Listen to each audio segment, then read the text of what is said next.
Let's talk about patient-reported outcomes. I spent 25 years in clinical medicine, taking care of patients every day. When I thought of patient-reported outcomes, it was my subjective portion of my medical note called the SOAP note, Subjective Objective Assessment Plan. Asking patients, how do you feel? Do you have a headache? Moving your bowels? Sleeping well? And then I thought, is it different than that? Are patient-reported outcomes maybe patient satisfaction surveys? I don't want to be judged on patient satisfaction when I'm telling them they have a disease I can't cure. So what really was patient-reported outcomes, and was it different from those? What I learned is that patient-reported outcomes is a remarkable tool that measures the unmeasurable. It's difficult to measure pain. It's difficult to measure fatigue. It's difficult to measure the burdens that patients feel about their disease and their treatment.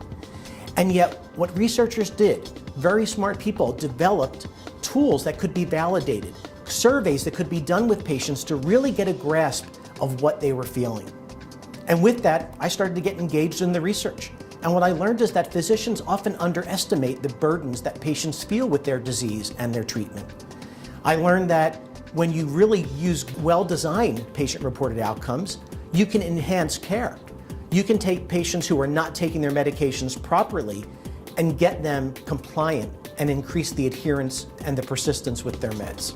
Patient-reported outcomes can even be used to understand if a new treatment is impacting the patient in a favorable way.